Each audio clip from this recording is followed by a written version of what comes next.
Good morning, good afternoon, and good evening to those of you joining us from around the world, and welcome to the Crisis Response and Recovery, Nature-Based Tourism, Biodiversity and Livelihoods event.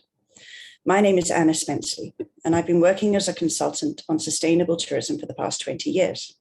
And I have the privilege of being chair of the Tapas Group, a director of the Global Sustainable Tourism Council, and I sit on the advisory board of Panelists. I'm thrilled to have been working alongside the Center of Responsible Travel, Arizona State University, and the World Wildlife Fund to make this event possible. And I wanted to take a moment to thank each and every one of you for being here today. The last 18 months has offered us quite a new reality. And while I would really love to be sitting face to face with you today, I'm really glad that we can gather together in this virtual space. Today, we have 3 different sessions with panelists who are inspiring, engaging, and really paving the pathway for nature-based tourism, biodiversity, and livelihoods. You'll have the opportunity to hear directly from these global experts and listen to their wisdom and experiences. And after each speaker has shared their thoughts, we'll have around 10 minutes for discussion. After the event, we'll be sharing follow-up resources, including the presentations. And in just a few moments, we'll be putting some housekeeping guidance in the chat too. So without further ado, I'd like to welcome Kelly Brecker, who will be our facilitator for our first session on visitation, biodiversity conservation, and protected areas in light of COVID-19. Over to you, Kelly. Thank you so much, Anna. Global tourism revenues have been helping to deliver biodiversity conservation and livelihoods for decades. The revenue creates financial incentives to conserve important wildlife populations in the areas where we live, as well as support local communities and economies. The pandemic, however, is dramatically changing all of this, causing systemic shock and with widespread implications. This session engages international experts who will share insights into the impacts of the pandemic on visitation and biodiversity conservation in protected areas. Up first, we get to bring back Dr. Anna Spenceley from the Tapas Group. Take it away, Anna.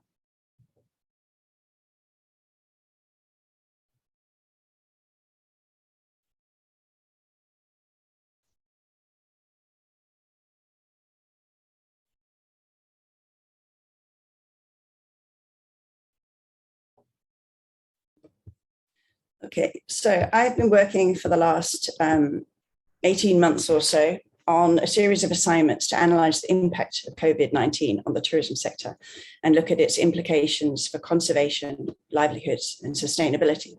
And I'd like to share some of what I've learned with you today. These are the 3 topics that I will be speaking about. And we'll start with an overview of the impacts of the pandemic on protected area tourism. In addition to the tragic global impact on human health and lives, the global spread of coronavirus has also brought the tourism industry to a complete standstill by April 2020, and the problem of over-tourism disappeared overnight. Protected areas were closed in many countries across the world, and this map shows how much visitation had declined in April last year, with the biggest drops colored in dark purple. The closures had a major impact on the revenues of many protected areas and on the amount of money spent in gateway communities. To illustrate, Tiago Souza found that the 50% reduction in protected area visitation led to an estimated loss of 55,000 permanent or temporary jobs and a drop of 410 million income for staff and businesses. And the World Bank simulated the impact of a complete loss of tourism for 1 month on local economies around protected areas, mimicking a kind of COVID scenario, and demonstrated that poor households living around protected areas, which normally benefit from tourism, have suffered the greatest losses. Last year, I undertook a survey for the EU in order to better understand the impact of the pandemic on wildlife tourism in protected areas. The survey was done globally between April and July last year, and there were sufficient responses from Africa and Latin America to create regional analyses. What I found very interesting was that the survey results from Latin America and Africa were very similar. For example, with regards to the substantial reductions in tourists, including the numbers of customers and changes in booking requests, and also the detrimental impacts on staff and local economies. For example, in Africa, more than half of the 48,000 employees of the operators are recruited locally, meaning within 50 kilometers. But by June last year, most local staff were on reduced wages. More than half of the operators had put their local staff on leave without pay, and nearly half had had to make redundancies too. In response to the challenges, nearly all of the operators implemented measures to mitigate the impacts. For example, in Africa, the majority had offered their customers the option to reschedule their trip or had changed their cancellation and refund policies. However, many had still been forced to close their facilities temporarily, downscale significantly, and 2% had had to close permanently. And remembering that this survey was done early in the pandemic period. Furthermore, the majority of operators in these regions said that environmental crime was one of their most immediate concerns. And compounding this was the likely change in their own payments for environmental services, with a prediction that there would be around a $25 million decline in annual spending amongst the African operators and a drop of 245,000 in Latin America. As a result of the pandemic, some locations have seen upsurges in poaching, and they've been concerned about that the lack of tourists and extra eyes on the ground has contributed to increases in wildlife crime. In other places, though, there have been lower incidents of wildlife crime, perhaps because poachers can't move themselves or the wildlife products around so easily with lockdowns and fewer flights. We're not certain yet what the next outcome will be, and more research will be needed on this. And with a better understanding of the disease and the widespread use of face masks, PCR tests, and vaccines, travel restrictions have eased in many countries. So now we look towards rebuilding the tourism sector. Recognizing the impacts that have taken place during the pandemic and the global challenges that we have with nature, pollution, and climate, many have focused on how to recover more sustainably. Protected areas around the world are reopening gradually and cautiously for different types of tourists and activities that account for COVID conditions. Compared to the map that I showed you earlier, you can see that many more countries are now green rather than purple, indicating increased visitation.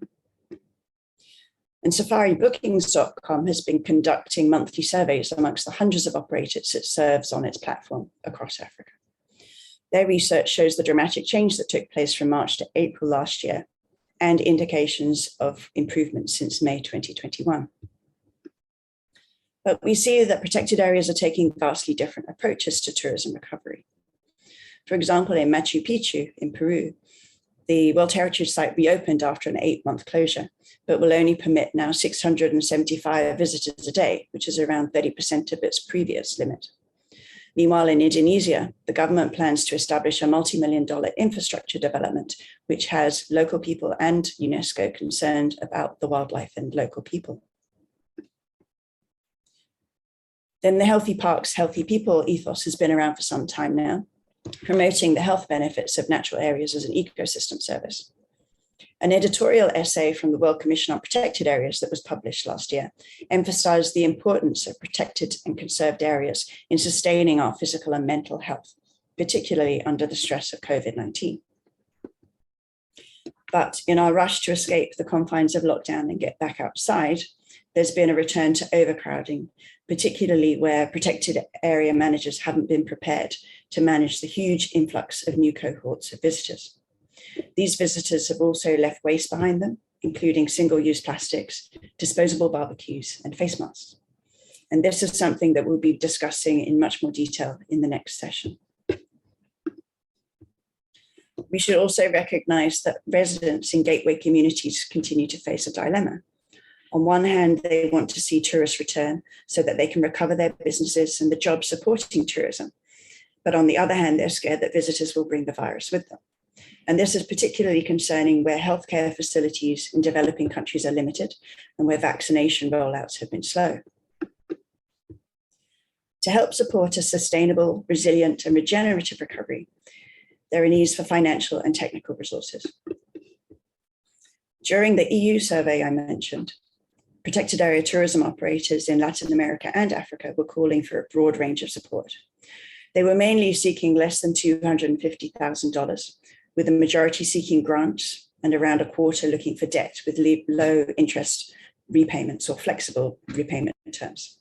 And they were also looking for technical advice to help identify new source markets, research new products, and they also wanted to do virtual training. Many countries have developed rescue packages to support their tourism sectors during the crisis, and there have also been a range of international grants and technical support programs too. However, the number of applications to these has by far exceeded the actual value of grant financing available. Some operators and destinations have tried to crowdsource emergency funds with mixed results and generally raising at less than $50,000. To help address this, a collaborative platform has been launched to matchmake between the communities, conservation areas, and safari operators that need funds and those that have it. So far, this initiative has gathered data from around 350 enterprises in 11 Southern African countries where they work. And there are also investment funds from the Nature Conservancy, Conservation International, and the International Finance Corporation that are raising capital as sources of finance for tourism operators in wildlife economies. But in addition to finding funding, we also need to share more knowledge and guidance material and link this with training. For example, we need technical resources that explain how to operate tourism amid COVID and adapt them as scientific understanding of the coronavirus improves. This one was recently released by the EU and is currently available in English and Thai, and with 5 other languages on the way. It shares intergovernmental agency and government guidance on operating tourism amid COVID, with hyperlinked examples of guidance from protected area authorities, and also illustrations of virtual safaris that can be operated until tourism recovers. Furthermore, and with an admittedly shameless plug, the new Handbook for Sustainable Tourism Practitioners provides a workable and rational toolkit for investigating practical challenges of tourism while accounting for modest timeframes and resources. This provides step-by-step guidance from more than 50 international contributors on how to make tourism sustainable, whether through destination planning, making it financially viable, or ensuring communities are fully involved. And I'm pleased to share that Edward Elgar have generously offered a 50% discount on the hardback until the end of November, using this code SPN50. Many institutions and coalitions are pushing for sustainable recovery of the tourism sector, and the energy and drive to do so makes me optimistic for the future. I'd like to thank you very much for your kind attention, and now I'll hand back to Kelly. Thank you. Thank you very much, Anna, for that informative presentation. Appreciate it. Next, we have Park Gang-eun from the Korea National Park Service. Welcome, Park. Hi.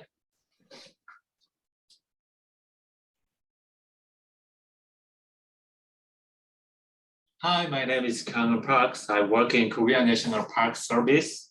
Today, I will present about visitor management in Korea protected area. I would like to introduce the changing characteristic in the Korean society in the wake of COVID. And in accordance with disease change, I will explain the actions of the Korea National Park Service. In this session, I would like to share 3 examples. First, as COVID continues, the number of self-quarantined people has increased dramatically, and their depression has gradually been serious. We provide ASMR videos to help people who are exhausted from prolonged COVID to recover emotional stability. ASMR video is collected by a park ranger using cell phones and audio equipment, after which ASMR videos are serviced after being screened by a video expert. ASMR video is the approximately 50-minute long ASMR videos show landscape and animals, plants, and other natural and cultural resources that represent Korean national parks. We are providing the service through our YouTube channel and making an ASMR mobile app to improve user accessibility. Let's enjoy ASMR videos. We entering our YouTube channel.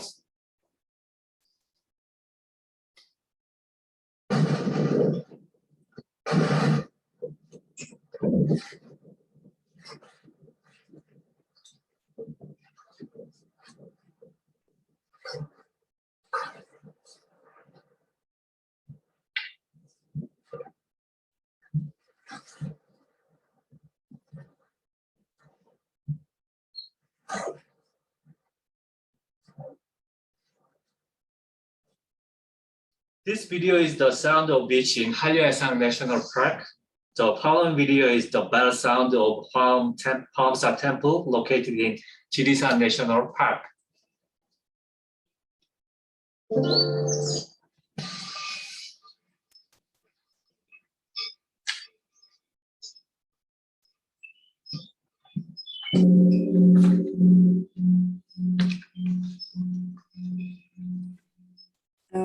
Park, this is Anna. I'm afraid I can't see the video.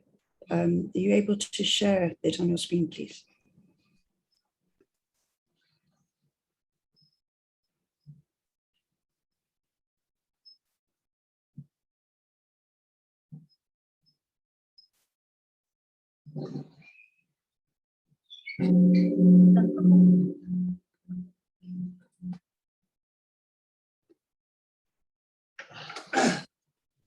We can go ahead and share it in the chat. People can check it out. Thank you. Yes. If you want to see more ASMR videos, visit our YouTube channels. Furthermore, experiments that demonstrate that KNPS ASMR physiologically relieves tensions and anxiety and physiologically increase pleasure and stability. Second, in the aftermath of infectious disease such as COVID, SARS, and MERS, it is clear that people want to visit places where there will be fewer or no other people. We provide a service to show trial congestion information by using real-time data from electronic counters installed at parking entrances. This is a service that classifies the congestion situation of park stress into 3 levels: crowded, normal, and spacious, and provides them in real time through a web page. The congestion calculation method is divided into 3 stages. First, calculate the appropriate number of people for the trail area by dividing the trail area by the minimum required area per person. And the number of people using the trail is counted through an electronic counter. Finally, the congestion level is calculated by dividing the current number of people by the appropriate number of people. So you can see the website in this photo. So click here, you can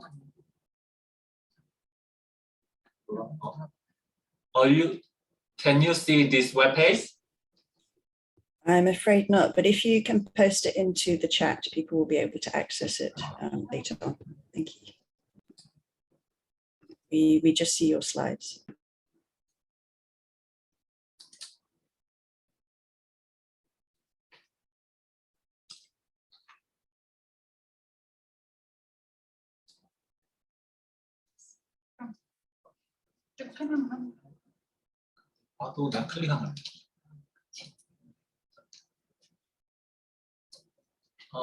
If you entering the website, you can see a map of Korea like this.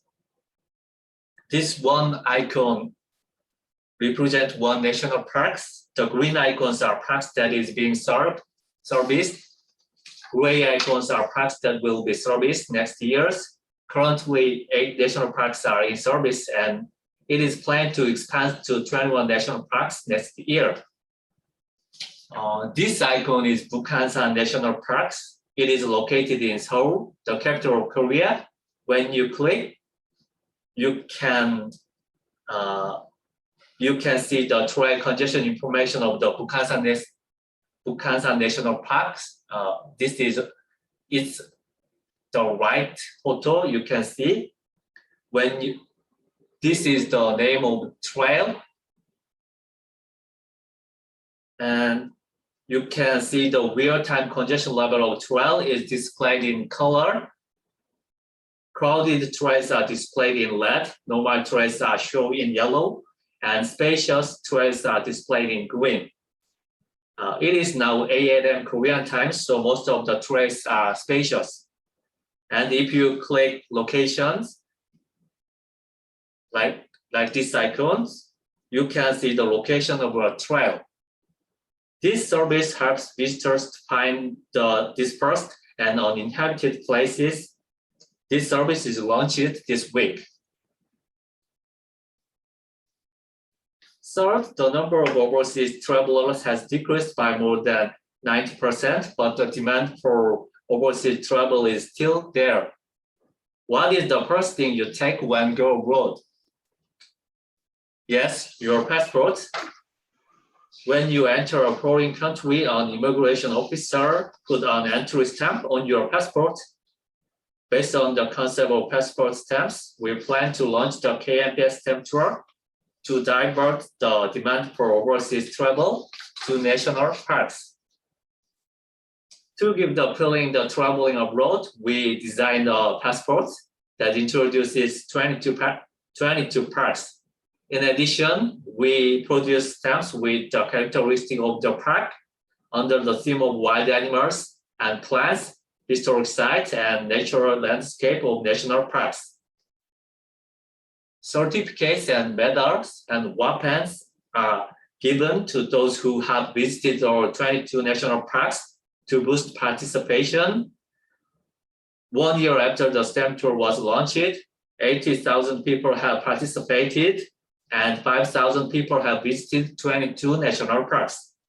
It is the most popular program of ours. It is a KMPS passport.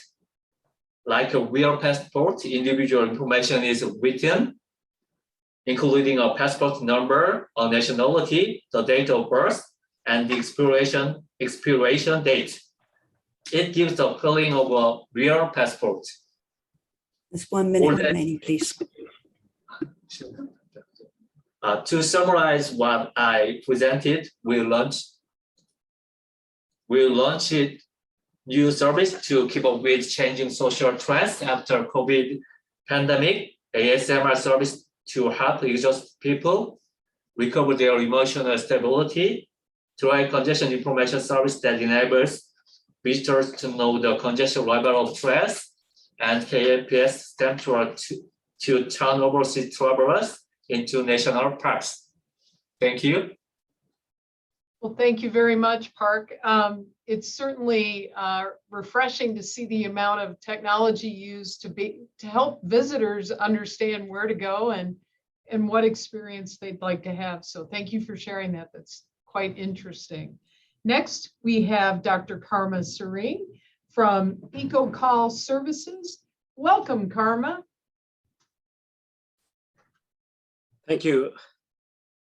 Just try to share my screen.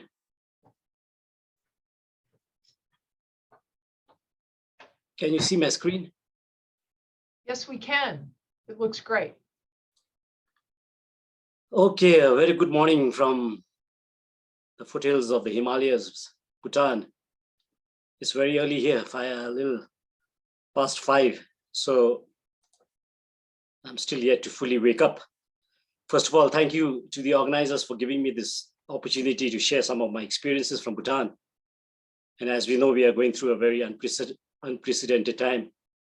A lot of dynamics in tourism has changed. Likewise, in Bhutan, we've seen a lot of changes. So I'll just share my experiences on visitor management changes in the protected areas of Bhutan.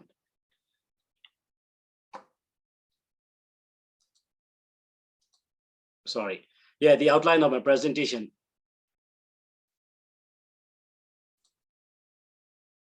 Firstly, I'll just give a brief background on tourism development in Bhutan and its impact in the country.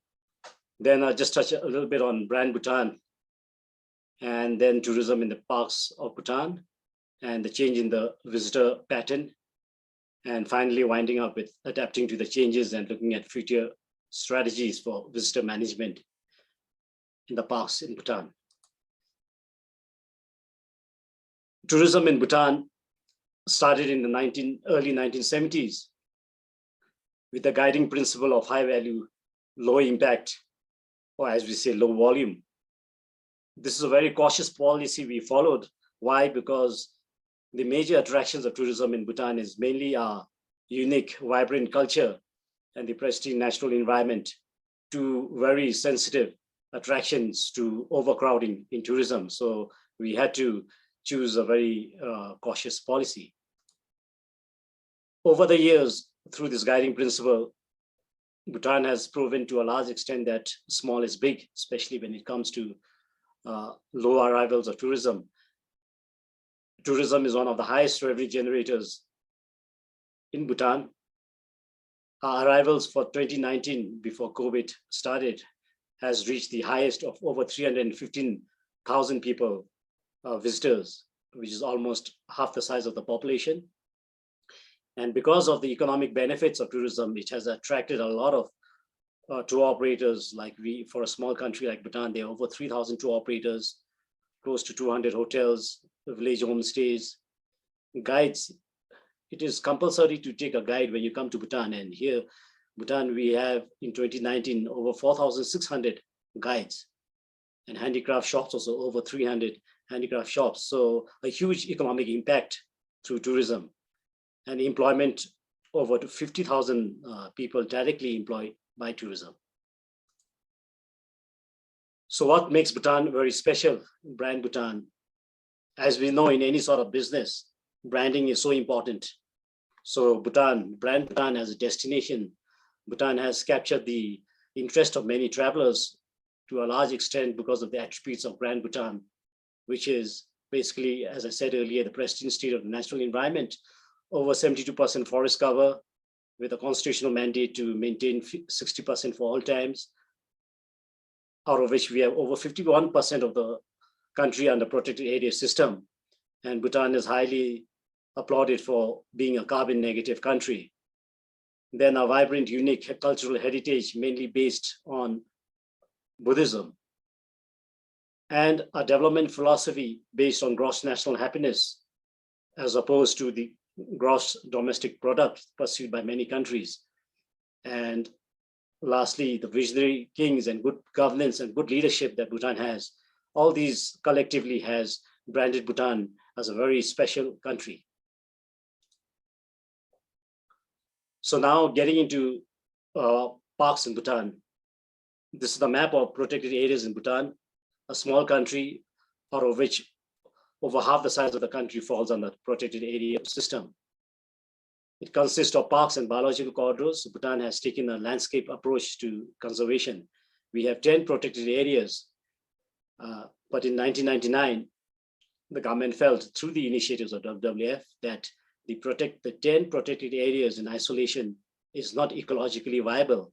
So the biological corridors, the ones you see in green, that connects the 10 protected areas, were meant as corridors that can, in the long term, sustain the viability of the wildlife between the protected areas. And as I said, it covers over half the size of the country, the protected areas. And the other special feature of protected areas in Bhutan is that we have local residents living inside the protected areas, and it is the policy of the protected areas and the government to keep having the people as part of the parks in the protected areas. Unlike many countries where I've visited, I've seen where people actually are relocated out of the parks. It becomes a major challenge, and in fact, it becomes a threat to the parks it's in. So Bhutan has pursued a protected areas management based on having local residents inside the national parks. So having them inside the park, we have to pursue park management based on balancing conservation and development. And tourism is one of the key economic benefits for the protected areas in Bhutan. And some of the tourism attractions in the parks of Bhutan are trekking, bird watching, wildlife and botanical tours, cultural tours because of the people and the livelihood within these parks, and then the spiritual and pilgrim tours that we have in these parks and protected areas. And lastly, the hot springs that make it attractive for mainly the domestic visitors to come inside the national parks. Now, just look at the visitor dynamics before COVID and during COVID. Pre-COVID, the maximum visitors that came to the protected areas were all international visitors. And although we have international visitors, in overall, visitors to protected areas is not really big in Bhutan. It only estimated around 10% of total arrivals. 90% of people who come to Bhutan actually travel outside the national parks during cultural tours. And trekking was the major attraction, followed by bird watching for international travelers to Bhutan, to the protected areas in Bhutan. Now during COVID, of course, things have changed. Our doors have closed for international tourism. It took a while for tourism to restart for the protected areas, but in a matter of time, after a few months, there has been a substantial increase in domestic visitors inside the protected areas. And one of the major attractions has been pilgrim and sacred sites, which were the major attractions for domestic tourism within the protected areas. Now, the changes that have occurred in the visitation pattern and the future strategies, first of all, is recognizing the potential from domestic visitors.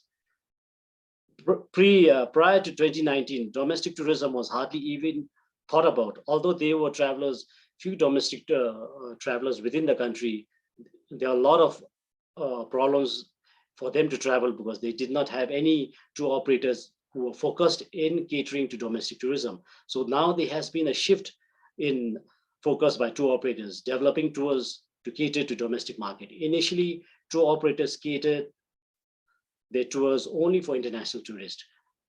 During COVID, recognizing the market of domestic tourism, now we have a lot of tour operators who have actually catering tours that suit the domestic market, which has led to a huge increase in domestic market within the protected areas.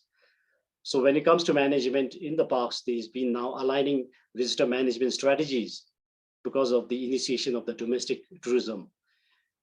And the Tourism Council of Bhutan, which is the apex tourism management board, they have now initiated even the registration system. And as you see below, there's a Drup Quora, which means Bhutanese exploring Bhutan. A logo has been made. People who want to travel within the country have to register so that accordingly there can be proper regulations, especially during this COVID time, to ensure it is safe.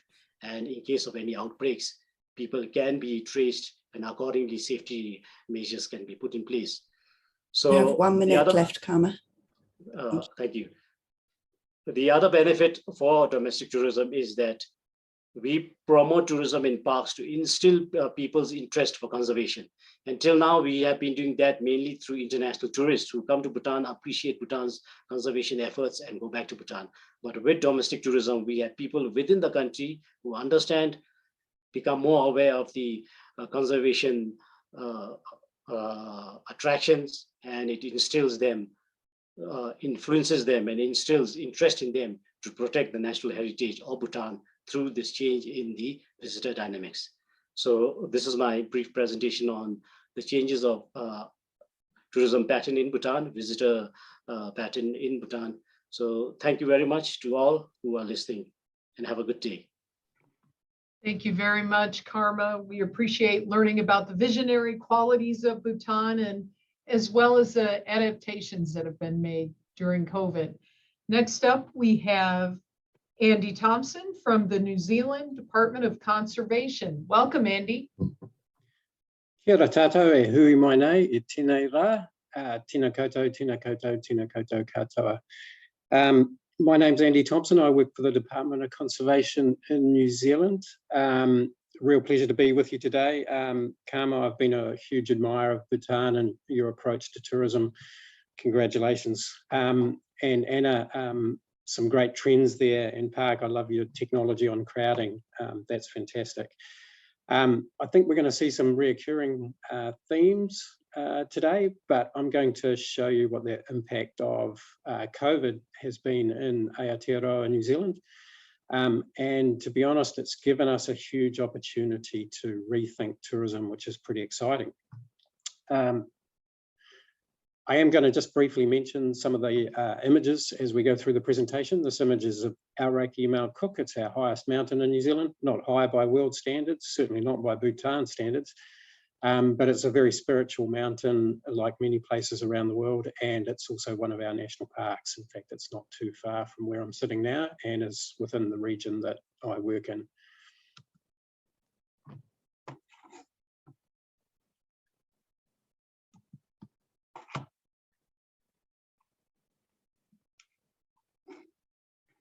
And I'm just trying to work out how to scroll Might through. try the lower left corner of the slide, Andy. Thanks for that tip. That's awesome. In this photo, in these two photos here on this slide, we have Nelson Lakes National Park up at the top of the South Island of New Zealand, and the lovely beach scene is of Abel Tasman National Park. It's actually not too far from Nelson Lakes. Abel Tasman National Parks was one of our national parks that was really struggling with the influx of tourism and the management of tourism there. So today we're going to briefly cover pre-COVID, the impact of COVID and the opportunities that COVID has given us. So the tourism approach in Aotearoa, New Zealand, has been to sustainably manage tourism in relation to Māori principles around hospitality and guardianship, welcoming visitors, but also looking after the land and looking after what we call the whenua, and also looking after the community. It has also been based around a very successful marketing campaign, and Karma, I take your point about brand. New Zealand has done brand very well, and it's led to the growth of a very successful tourism industry, and you can see the statistics there on the right-hand side. It's a big part of our economy. Welcoming visitors is a big part of our culture. We love having people here, but it really had got a little bit out of control. We even had a conservation and visitor levy in place, so when people arrived at the airport, they were contributing to the management of our national parks directly. The photo here is of Tongariro National Park in the central North Island, again, another very spiritual place, and I believe the second national park in the world.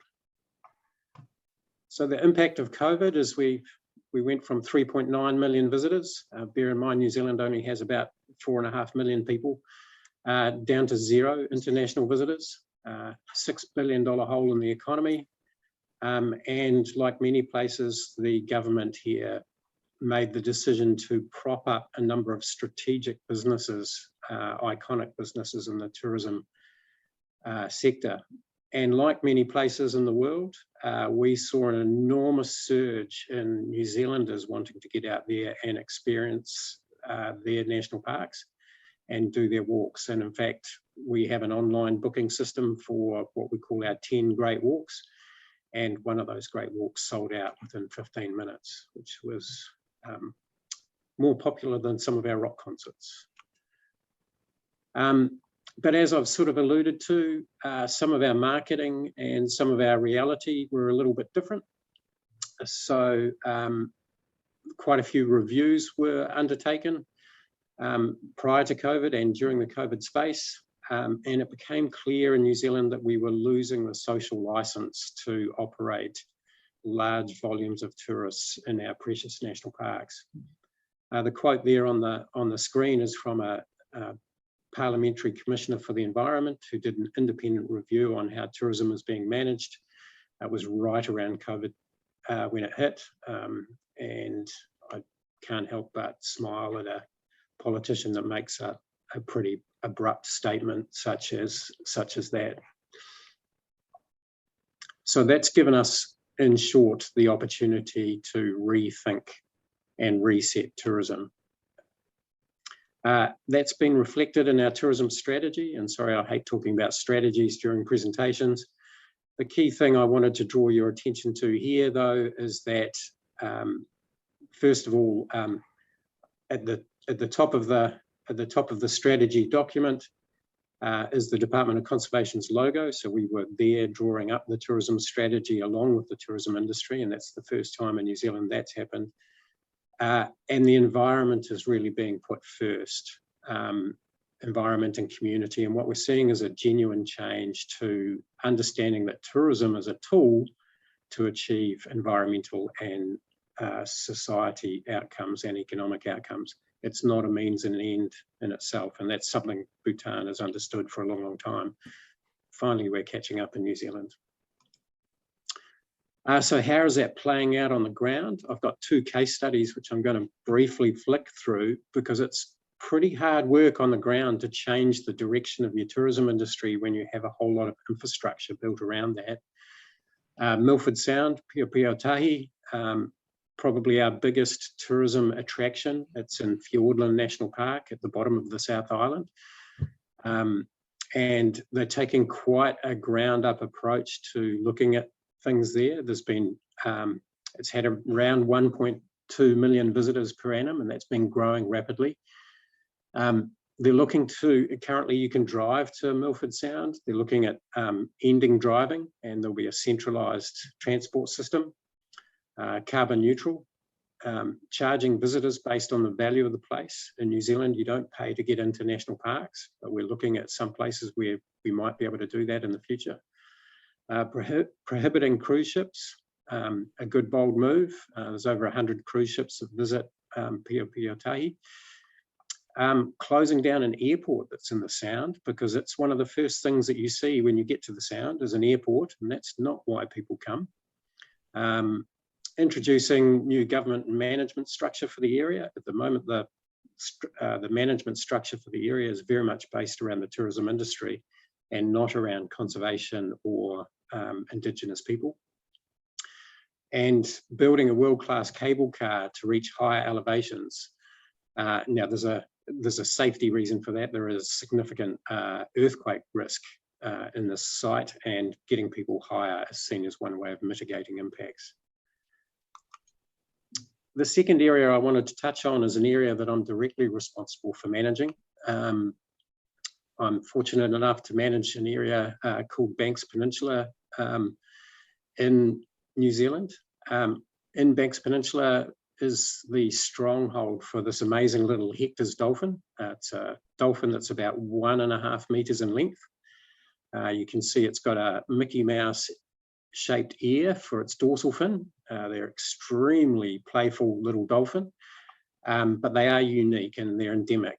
And in Akaroa Harbour, it's one of the places, about the only place in the world where you can go out in a boat and you will see dolphin. There's no question about that. It's just a matter of when and where you will see them. So it's quite unique. There's quite a tourism industry built around that. Due to the 2010 Canterbury earthquakes, we saw a shift in the cruise boat market from Christchurch, Littleton Harbour, over to Akaroa Harbour. And we went from having a few cruise ships in Akaroa Harbour to suddenly having 91 cruise ships per annum.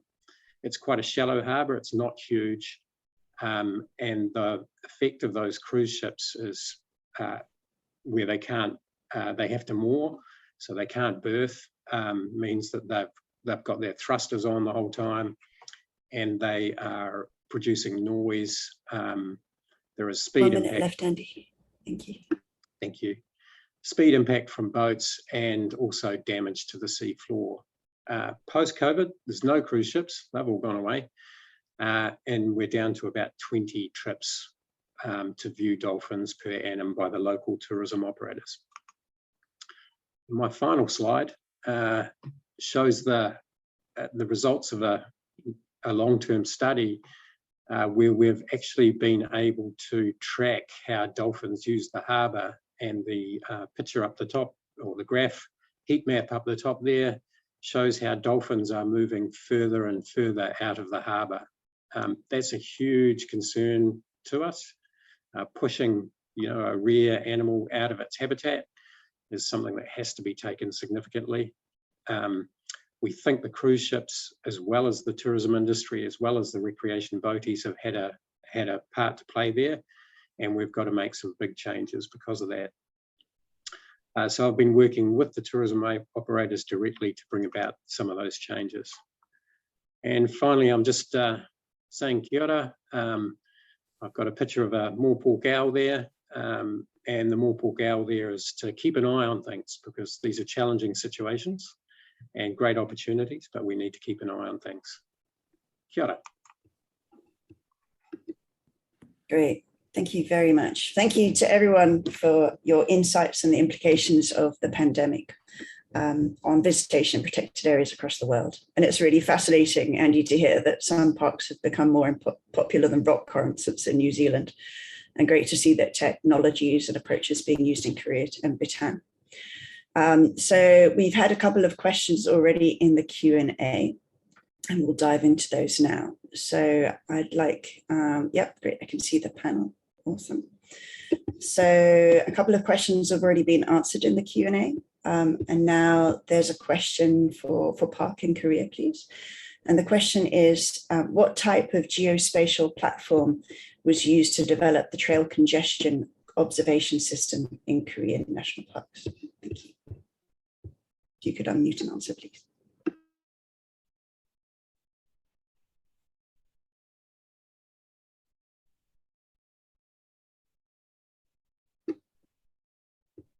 Park and Minsun, could you unmute, please? Did you hear the question? Okay.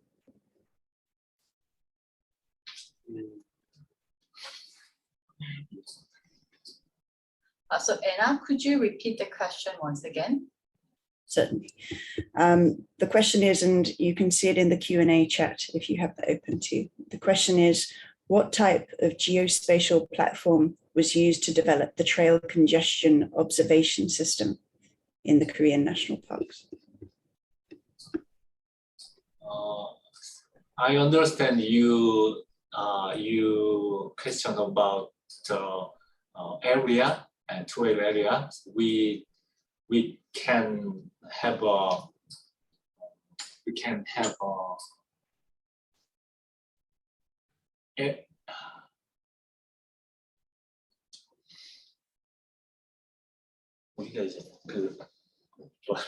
우리가 그 면적이 이미 계산돼 있어요. 그걸 가지고 면적은 이미 우리가 그 계산된 면적 가지고 있다. 단방로 면적에 대한 거는 이미 우리가 계산돼서 가지고 있다. So Anna, so we already have the data for the area of each trails in the national parks, and then we are using this data to divide. We are using this data to calculate the density level of the trail. Great, thank you very much. Thank you. Next, we have a question for Karma. And the question is, what is the best way to encourage community participation in protected area tourism in Bhutan?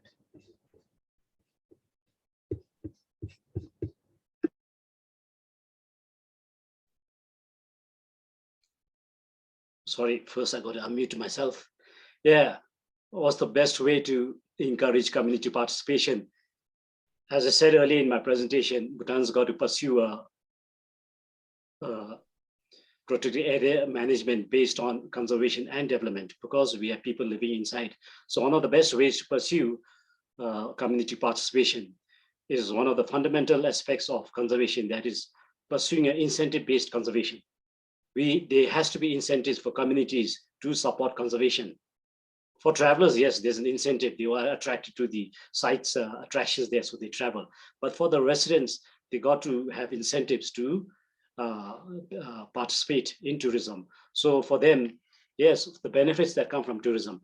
So in Bhutan, the benefits that come from tourism for communities, it's basically a lot of to do with trail management, the visitor management, catering to their services, pitching their tents, carrying their luggage, portering services, village homestays. People are able to offer their houses, turn it into village homestays. And these are the ways that give them economic benefits. So yeah, many of the incentives are based on services. But unlike maybe some other countries that have advanced in, we do not have village people who are actually local expert guides. The government is trying their best to train local guides to participate within the travels, to tell their stories. So those are areas which are still, which could be tapped. But as of now, most of the services are all catering towards accommodation, food, and transport, pottery. Yeah. Thank you. I hope that has helped. That's great. Thank you very much, Karma. I'm going to go next. We have a question for Andy, which are, what do you think are the biggest menaces for the protected areas in New Zealand, and how is tourism confronting these problems?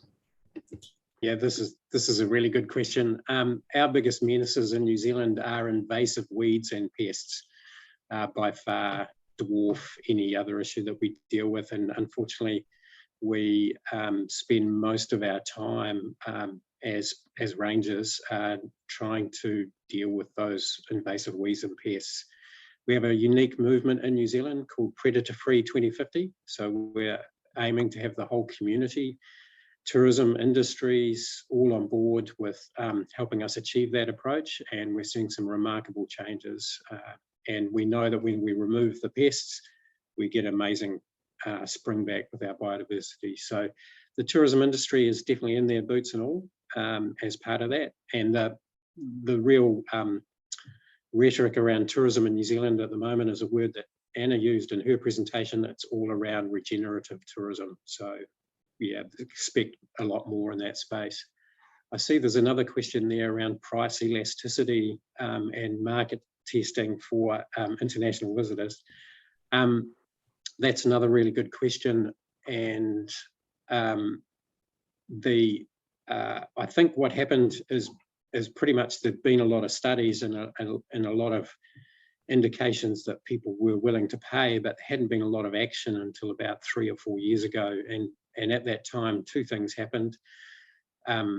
We were able to put in place the conservation levy at the border, which meant that international visitors paid a set amount of money when they came into the country.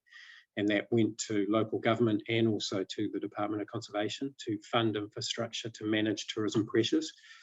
And the other thing that happened is with our Great Walks product, we just implemented a price change. We gave about 12 months notice and just did it. And there really hasn't been any complaints at all. So if you're a Kiwi, you can get it for one price. And if you're an international visitor, you get it for another price. And the demand is still strong because the product is so good. Thank you very much, Andy, for doing two questions at the same time. Thank you. Okay, I'm going to check. We've got a lot of questions in the chat, but we've probably got time for one, maybe two for everybody. There's a question from Mariana Altricia. She says to everyone, you mentioned that national tourism has increased during the post-COVID period. Are you expecting that international tourism will return, or are you depending on national tourism for the future? So maybe we can go in turn. Parker Minson, would you like to respond? And then we'll go to Karma and then to Andy. 우리가 봤을 때는 이제 코로나가 끝나면 해외 관광객들이 많이 증가할 거라고 예상하고 있습니다. 저희 이제 국내 트렌드, 코로나 이후에 국내 트렌드 조사한 결과에 따르면 해외 관광에 대한 국내인들의 그런 해외 여행에 대한 수요는 여전히 높은 걸로 보이고요. 이처럼 이제 다른 나라 사람들도 해외 여행에 대한 지금 수요는 여전히 높을 걸로 보고 있습니다. So I will help the interpretation of what Mr. Pakaman said just now. So we are expecting that there are the huge needs from of the increase of the international travel after the post-COVID-19. So during early of this year, we had a research on the change of the visitor trend. Then we are expecting that there are lots of there will be increase of the international tourism after COVID-19. Thank you. Thank you very much. And Karma, would you like to respond briefly? Thank you. Sorry, Anna, could you repeat the question? I was busy answering a question on chat for somebody. Sorry about that, yeah. No problem. The question was about whether you think that Bhutan will continue to use domestic travel in the future, or whether you think international travel will rebound. I'm sure it'll take a while for international tourism to rebound. But yes, the lessons learned during this COVID, there's been advantages and disadvantages. One of the advantages, as I said, domestic tourism will be, I'm sure the tour operators, there are few tour operators who have been influenced and they feel there's a market. And I'm definitely sure that domestic market will pick up, even if things normalize after COVID. Thank you, Karma. Thank you. And Andy, would you like to respond? Thank you. Crystal ball gazing, isn't it? It's a dangerous occupation at the moment. I agree with Karma. I think his comments are really sound there. It's going to take a while for some of the remoter areas, locations like Bhutan, like New Zealand, to see international visitors back. Certainly Kiwis are loving traveling their own country, that's for sure. Yeah, I think it's a similar situation here in Papua New Guinea as well. Okay, so we are 3 minutes to hour, so we're actually going to have to wrap up now. So thanks everyone for the fantastic questions and our wonderful panel of speakers. We do have more questions into the Q&A, but do not worry, they will not be lost. We will move them into an online document and we'll be able to respond to those as well.